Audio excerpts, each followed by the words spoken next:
Okie doke. The last thing would be we do a freeze frame together. You just sit tight there. I will join you. We smile or look grumpy into the camera. It's probably sitting on that bed. That will look super weird. Yeah. But I'm all for it. I'm for weird stuff. So I'm... Thank you, man. Enjoyed it. Cool, man.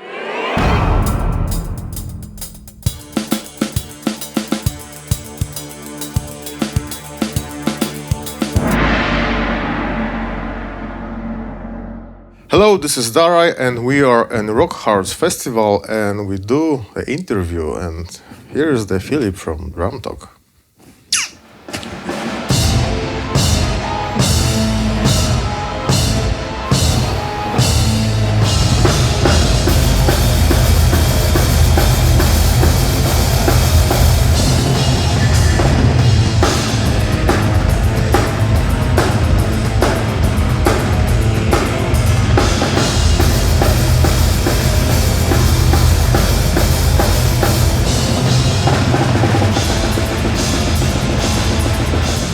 What fascinates you most about drums? Is it the physical act of playing? Is it how you can define and control the groove and rhythmic structure of a melody? Or is it that you get to sit while everyone else has to stand and carry things? I will answer it this way, I remember when I was 6 years old, and at that time was a very popular band Europe and the song Final Countdown. And there was actually the first video clip. I was like, oh, wow, because the video clip was from the show, from the stage.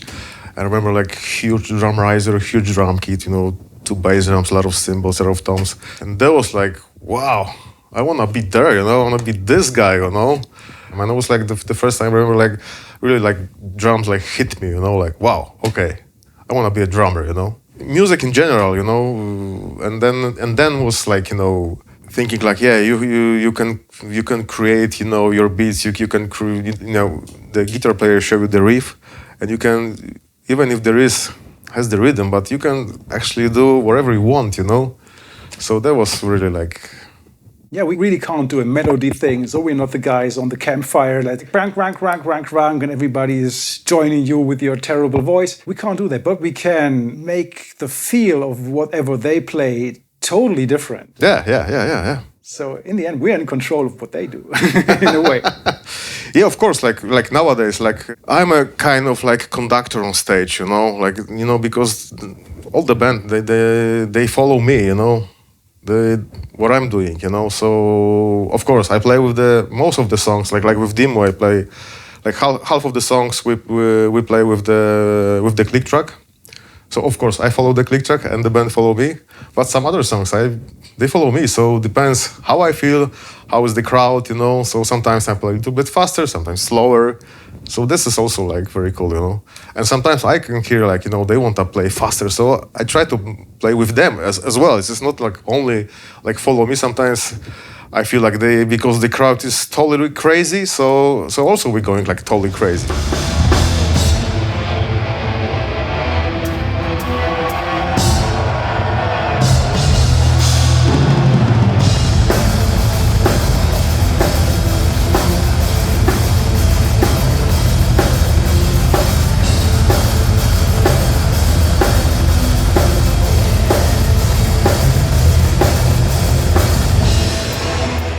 Getting the job as the drummer for Vader was very special for you. I remember you telling me a story back in Dresden.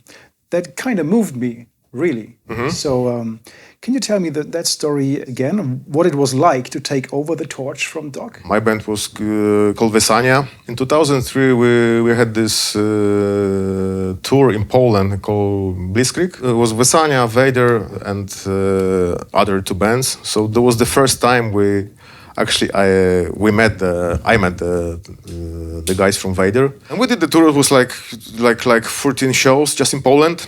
There was some accident, and Doc broken his arm. So and they canceled, of course, the studio session and upcoming tours. Needed, more time for recovery. So they called me, because they already had another tours and they didn't want to postpone, you know. So that was like kind of audition. And they hired me just for the few tours, you know. And they said, okay, so we start the tour in January, February 2004. Then we have like some festivals and Doc will go back to the band like in the summertime. And I was like, okay, it's perfect deal for me, you know. And good for, I was like more thinking about my band Vesanya, so it's good promotion, you know, like yeah, the drummer from Vesanya, you know, play with Vader, so maybe more people can, you know, discover my band, you know, and check, so this guy is good drummer, so maybe I can check his band, you know. I was always like huge fan of Vader, so I knew the songs very well, you know. And the thing was like, the audition was like, I prepare my rehearsal place, like drum, guitar, everything, like, you know, I remember like trigger plug to the PA, small PA. I even prepared some like 2 different amplifiers and cabinets for the Peter. And the Peter came and he was like, no guitar, nothing. And I said like, yeah, but I didn't know, like, I should prepare also guitar for you, no? I'm sorry about it. No, but you're gonna play, no, not me. It's like, what? Just count for hi-hats and then play, but without any music? Yes. Oh shit. So it was totally unexpected. And I say, okay, so let's start. I remember with which song I started, but maybe it was like To the Blind, wherever. So it was like, and I played on drums without any music, you know, so just me. And he was like listening. Okay, so next song, okay, Silent Empire. I was like singing by myself. So and he said, okay, so you got the gig. Okay. And then we did those tours, and also like I don't want to maybe talk about Doc that much about his problems, but this is I guess it's not a secret, some problems with the drugs. So they asked me if I can play more shows with them, and I said, yeah, of course, we can do another festivals. And they offer me, you know what, because Doc cannot back to the band right now, and we want you to record the album. And I was like, wow, what? Really? I was like, okay, it was strange for me. And I said, okay, should I? And I said, okay, yes, let's do it, you know, wherever. At the time I was like 24 years old, so it was like really like huge, you know, like wow, you know, like totally like unexpected, you know.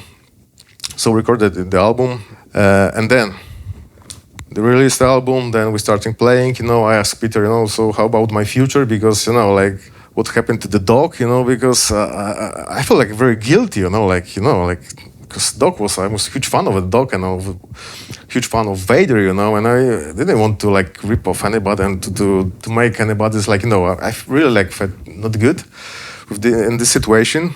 But it was like another year.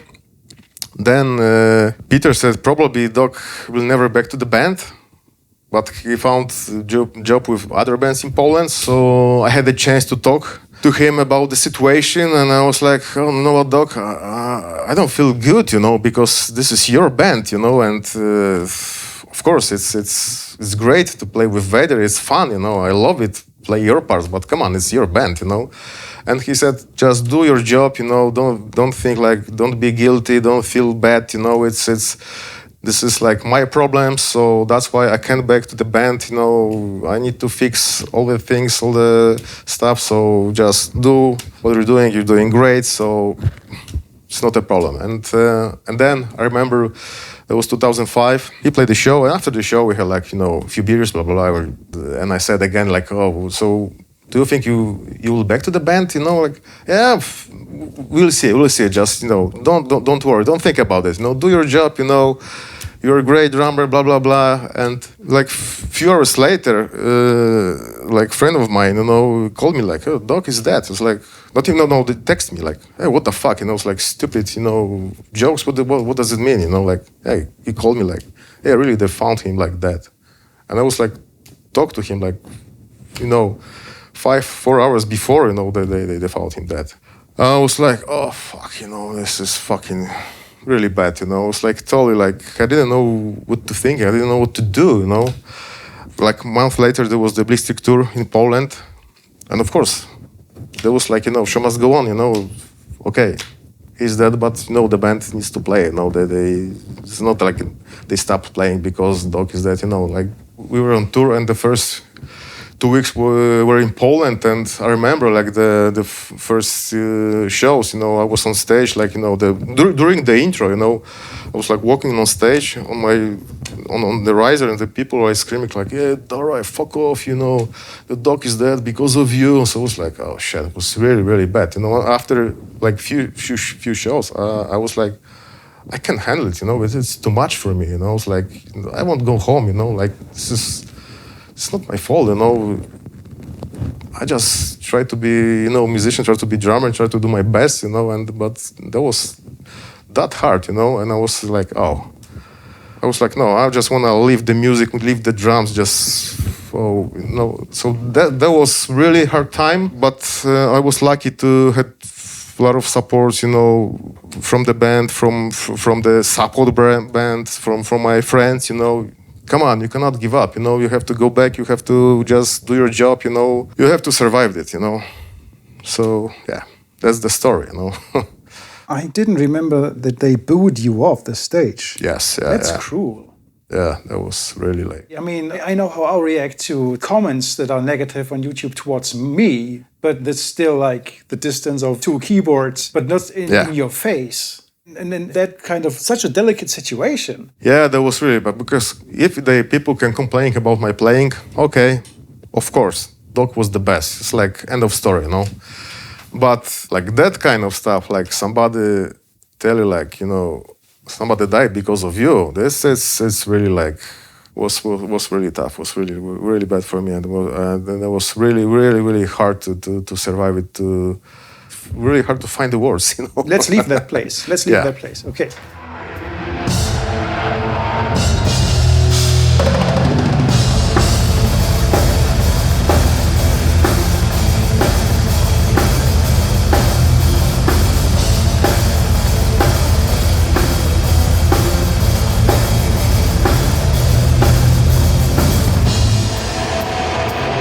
Dimmu Borgir and Vader are both in the realm of extreme drumming, but how do the demands differ? And did you have to adapt your drumming style and techniques to fit? Or was it like pretty natural, or are you doing pretty much the same thing? It was natural, you know, because Vesania was like, of course, Vesania was closer to Dimmu Borgir because that was the black metal band with the keyboards. This is like, you know, I remember when Emperor released the album called Anthems. And I was like, wow, there was finally the black metal with death metal drumming, you know what I mean? That was my expression. So I was like, I want to do the same, you know? I want to play black metal, but with the death metal drumming, you know? I always was huge fan of Vader and of course, Morbid Angel and others, you know? So for me, that kind of drumming was totally natural. And Dimmu Borgir's songs are very like, the structure is like, it's a lot of tempo changing, it's a lot of riffs, keyboard stuff, you know. So it was nothing new because we were doing the same in Vesania. So it was totally like natural, you know. And when I left the Vader and had the audition for the Dimmu, also was because I was a huge fan of Nick Barker, of Dimmu Borgir in general. So I knew the songs very well, you know. And they called me like, oh, so maybe you can prepare like 15 songs. And I prepared like 30 songs or even more, you know. And we played those songs. So do you know? And they asked me, do you know more songs? And I said, yeah, this and that. What do you want? And they said, oh, we don't know how to play it, you know. Yeah, they were, oh, shit, this is like great guide for us, you know. So yeah, but like I said, it was not like, don't take me like, oh, it's like, no. It was of course a lot of work, but I think I was prepared, you know. Yeah, I would assume that look at the production of Litany, which is a little bit of a joke for drummers because it's first and foremost drums, and somewhere in the mix are guitars and growling. But yeah, I mean, it's kind of rather a 3 or 4 piece band, so it's very tight, and the drums have more room, I would say, in the mix than maybe at Dimmu Borgir records where there are more keyboards and more stuff happening. You know what? But listen, but this is like, you know, like the album, the Dimmu album, like Puritanical. The drums are like extremely loud. This is like, you know, drums and then keyboards, vocals, and the rest stuff. And of course, people like, especially the drummers, always like, oh, this is the best. Yeah, I love this album, you know. I love this album. And always complaining because it doesn't sound like Nick Barker, Of course I'm not, because I'm not a Nick Barker, but I love his drumming. He's a great drummer, great guy. But of course, listen the difference, this is more like the plastic sound, and it's really the volume is in the mix, the drums are very loud. My sound is more organic, I prefer I don't like triggers, even if I use the triggers, but this is more for the monitors, it's not like my own sound is I want to create, this is like microphones, a natural sound. This is why I like it. But of course, at the same time, you have to think about the previous drummers, what they did. Yeah. So try to find the balance, trying to find, the perfect mix, With the metal, people, they love drums in general, and they need to be loud, You can hire the drums, The people love kicks, yes, double kick. People love it, I'm not talking about the drummers, but in general, the metal maniacs, they love it, the kicks, It's more like an arrangement, Depends of the riffs, It's you should, when you're thinking and you're writing, and you're in the writing process, you're thinking, maybe I should add more kicks or more blast beat, or maybe I should just leave space for the rest of the band, or it depends, what kind of riff, and if it's I always asking, how about the vocals, Where there will be vocals, So this is very important for me when I'm arranging the drums, But of course, in metal music, you can, of course, you have to be crazy, So you cannot thinking like in pop or rock music, I also play with Hunter. I also play with Black River. I play with Symbolical. Those 4 bands are active right now. Play the shows, and of course, I'm not using the same snare, the same cymbals. Of course, depends of the band. There is some difference, of course, But in general, when I think about live situation, I prefer to have more tight sound in general.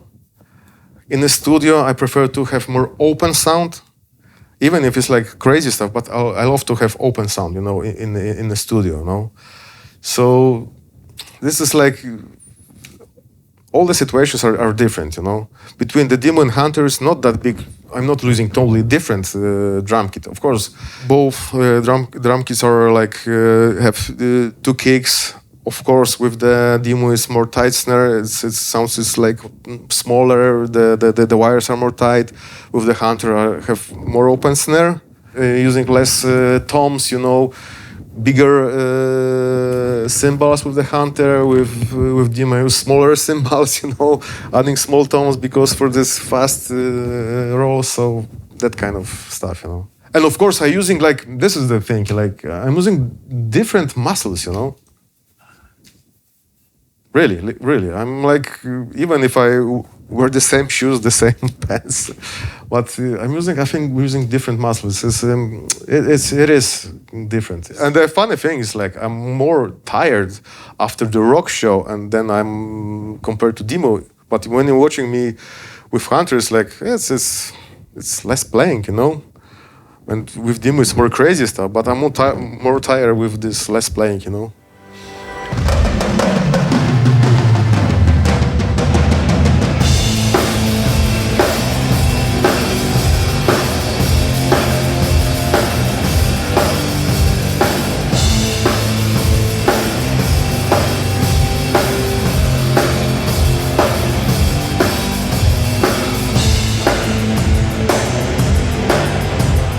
When you were playing with an orchestra, there's a lot of things to consider as a band member, without question. I mean, each and every one probably should pay attention to more things than usual. But I guess when you're playing extreme metal drums while being accompanied by a whole group of classical musicians, it takes the difficulty to a whole other level, right? Or is it just the same? It is the same, but then you have to, playing regular show with Dimmu, I just have to think about myself and the first and then the click track, Then I can think about the others, what are they doing, Some songs we play without the click, but of course I hear they want to play a little bit faster, so I just follow the guitar players. But in general, I follow the click and they follow me.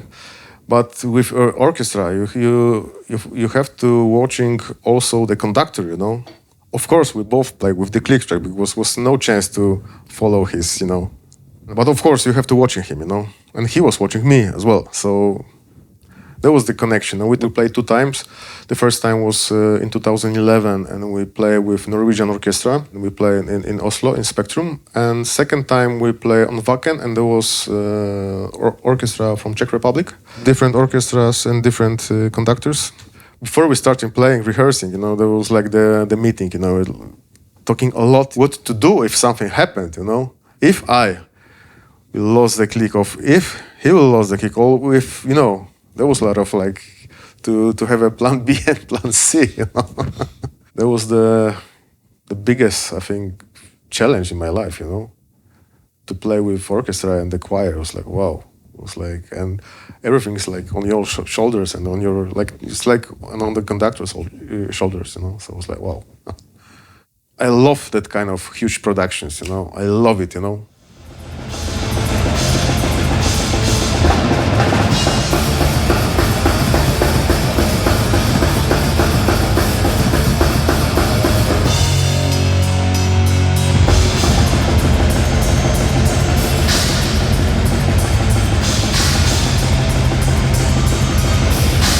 So yeah, let's talk about speedy drumming with hands and feet.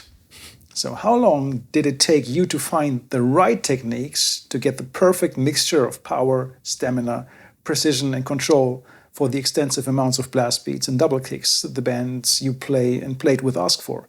And what did you have to sacrifice in order to reach the goal, if you have something to say? I mean, I never had problems with my hands. I was always very good with single rolls. I don't know why, you know, and always I'm right-handed, but always like my left hand was very strong. So never had that big difference between, you know, hands, you know. So, but of course I practice a lot, just singles. I was just practicing a lot of singles, just on the pillow, you know. So because I wanted to play fast, you know. So I was like, oh, maybe I should practice like paradiddle. No, I want to play singles, so I have to just practice singles, you know. There was not like looking for a technique or something. No, it was just, of course, my grip was like, they call it like French grip, so more fingers, you know.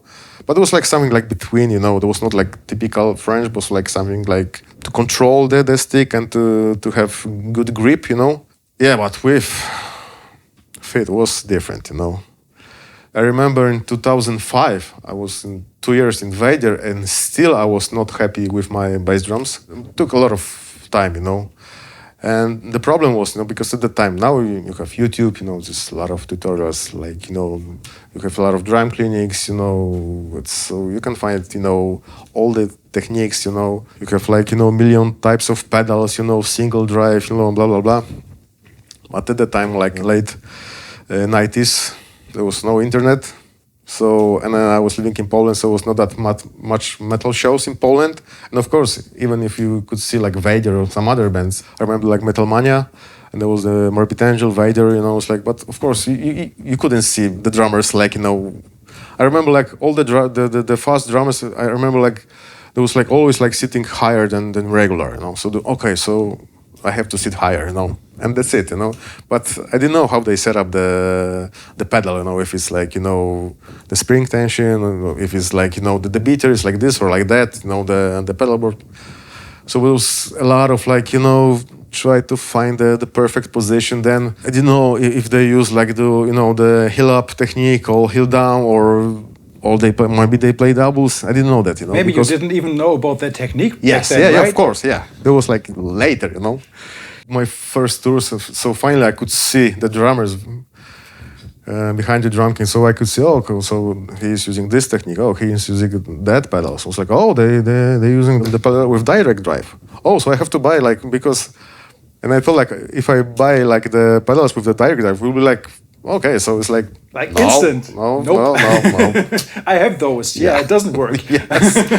So on back to the chain, and it's like, oh, then again back to it was crazy. It was like, So I was like totally like I didn't know what to do. So that's why 12 years I was like, okay, now finally I can play I have control, you know. This is not like one day I can play good, next day I'll play like sloppy, and then no. So like, okay, now I know I control my body, I control muscles, I know what I'm doing, I know how to set up the pedals. So it took like 12 years, you know. So every time I do the drum lessons or like drum clinics, there is a question, you know, so how long to the level you were happy with the? I was like 12 years. Like, what? So yes.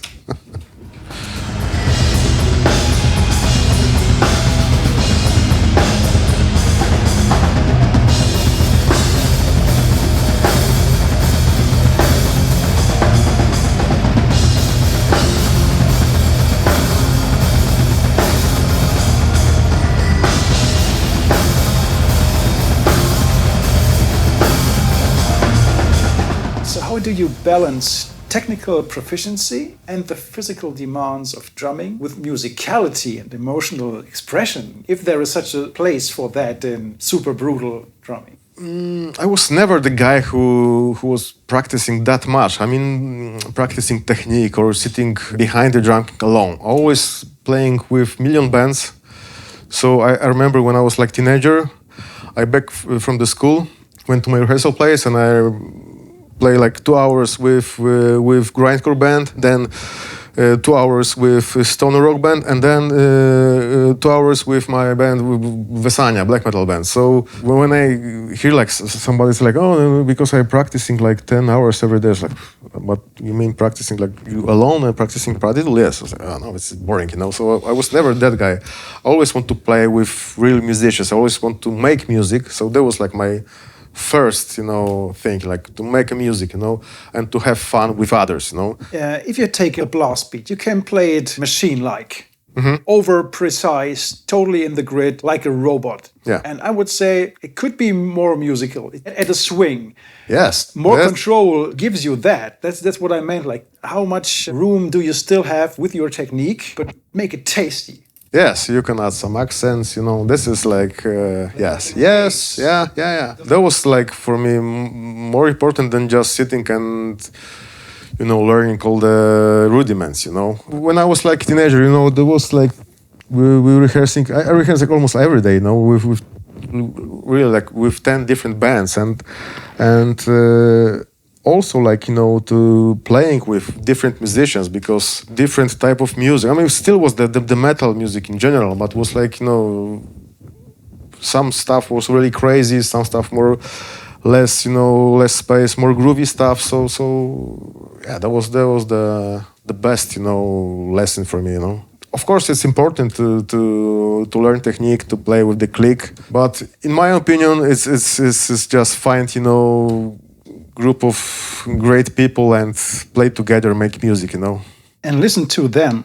Yes, really listen. It applies to what you said, just playing alone means you're not really interacting with people. So, Yes, I don't like it, you know. And even if you are playing with other people, it doesn't necessarily mean that you really listen and watch and observe and be a musician and not be that drummer dude that is like, here's my part. Yeah, but of course, like some drummers, of course now it's popular. There's a lot of drummers, like, you know, on Instagram, you know, on YouTube, they just play with backing tracks. They play alone, which is great. It's okay, you know. Some drummers, they wanna be teachers, you know, so they post it like, you know, drum lessons. It's okay, you know. But if you ask me, what I recommend to make music, to have fun with others, you know.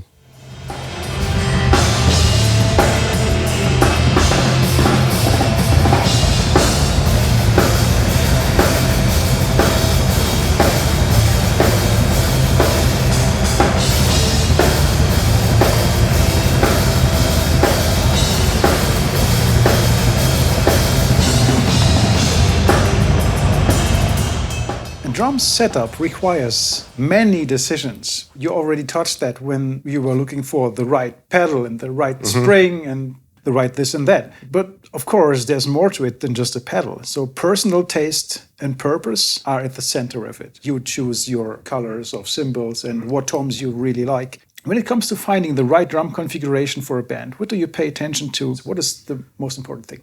The most important thing for me, it's snare. I'm thinking about the snare, how to tune, how to set up, the higher, blah, blah, blah. Then I'm thinking about the kick. This is my second.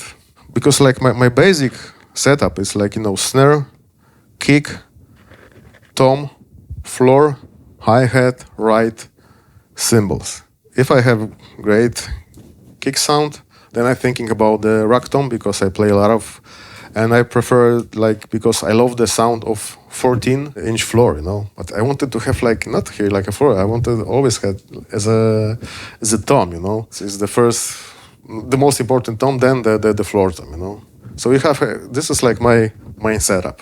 If I have another toms like with Dimmu, I have like 4 toms or even more like gong bass, another floor. It's like something extra.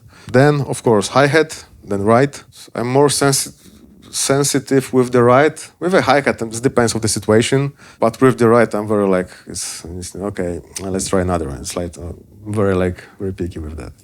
So now I only have one china. Usually I had 2. Now I have this is the series called Pure Alloy, which is they have the very bright cymbals, but they're not that loud. Yeah, and the Byzantine series, hi-hat and the right and some splashes and some toys. So yeah, I'm very, very happy because now all the levels, between the cymbals and the drums are it's perfect, It's because I recording almost every show, and I using just a phone. No microphones, nothing, and even on the phone, it's no distortion, no farting. It's just great sound, so it means something, Maybe you can't play your favorite cymbal because it will destroy the sound of the rest. My favorite cymbal is actually the china, the classic dark china. It's my favorite sound, but now because usually the overheads really here, and I had the china there, so it's no, it's not good, So that's why I just skip left china and then china, the right china. I moved very on the back, so it's even better for the overhead mix, When I was a kid, of course, I never thought about the microphones. I was I was thinking about the playing, and I was thinking about everything. It's okay, not even. It's of course, the playing wise, the sound wise, about the microphone. So where is the microphone? If it's good position, blah blah blah. So much to consider. Yes. You would think it'd be wiser and it's getting easier, but you just see more problems. More problems. Yeah, that's true.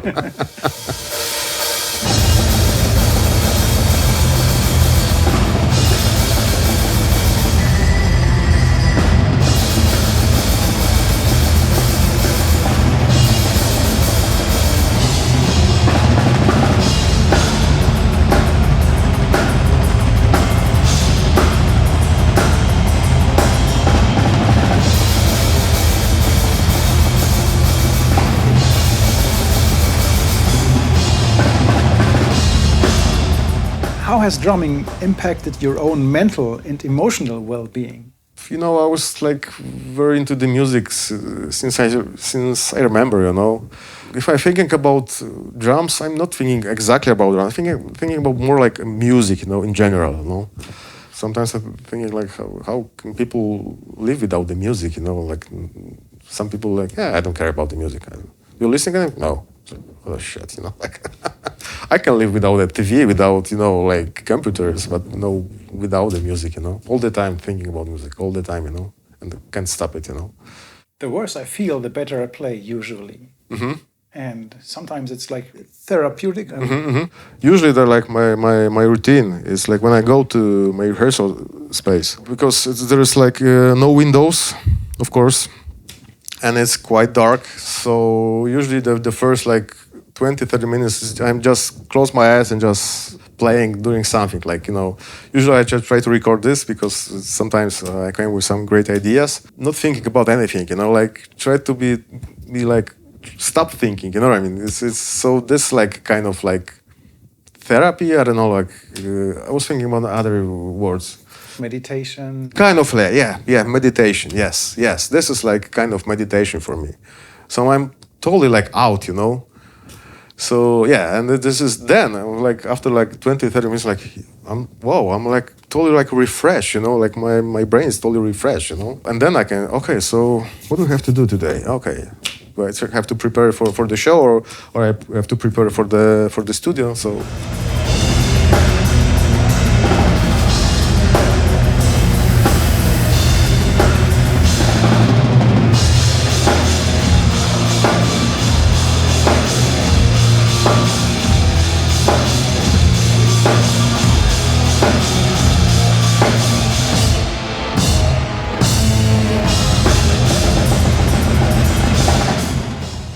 How do you approach the creation of sound, rhythm, and music? Maybe I start this way. Even if I was always like into the drums, and I always wanted to be a drummer, but my first instrument was actually guitar, acoustic guitar. I can take guitar, I can play, I can have a lot of ideas for the riffs, and every time I'm thinking, the big hits, how they made it, what was first? Was the vocal line, or was the guitar riff, or maybe it was the drum beat, And every time I try to learn just for myself, like the biggest, hits, like the riffs, Usually they're like in the first 5 frets, It's not like the crazy stuff. It's like very simple stuff. Like I can play it, Because most of the time I thought, it's like you need to be a really good guitar player to write a great hit on the guitar, No, the same with the drums. Usually there's like very simple bit, You can just, like, after a few lessons, you can play it, the drum lessons. So, and that's like thinking a lot about this, like, so how to arrange, This is like, for me, like the like I said, the word arrangement is very important, because you can do a lot of crazy stuff, but I mean, it's nothing, Sometimes you play like very like simple stuff on the guitar, blah blah, and it's like, wow, sounds great, Of course, the metal music in general is more complicated. It's of course there is a lot of songs that are very simple. Like the good example, like from Vader is Carnal, or from Dimmu Borgir it's Puritania, which is really like basic stuff, but people love it. Even in Progenies, the Dimmu is like jun jun jun jun. It's come on, but. It's the biggest hit, for like the Dimmu song, and so maybe sometimes I'm like overthinking about it, like you said, yeah, just play it, don't think too much, just play how you feel it, like listen your heart, but at the same time I try to sometimes maybe it's like too much thinking about it,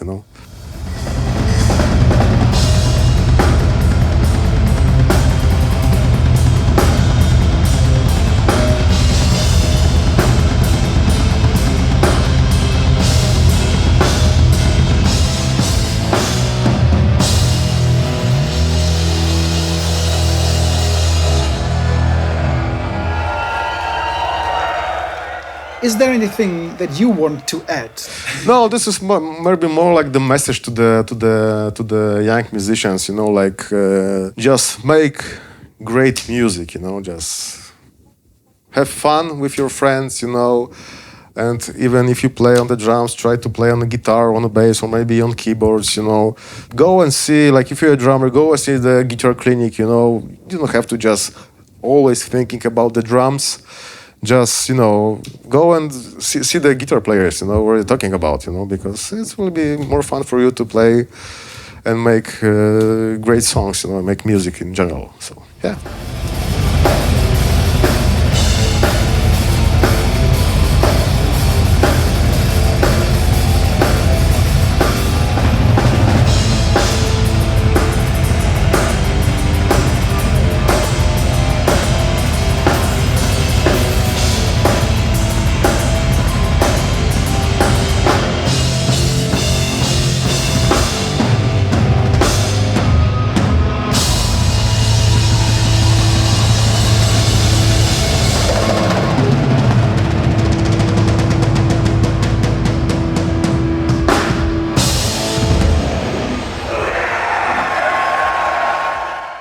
Thank you for watching.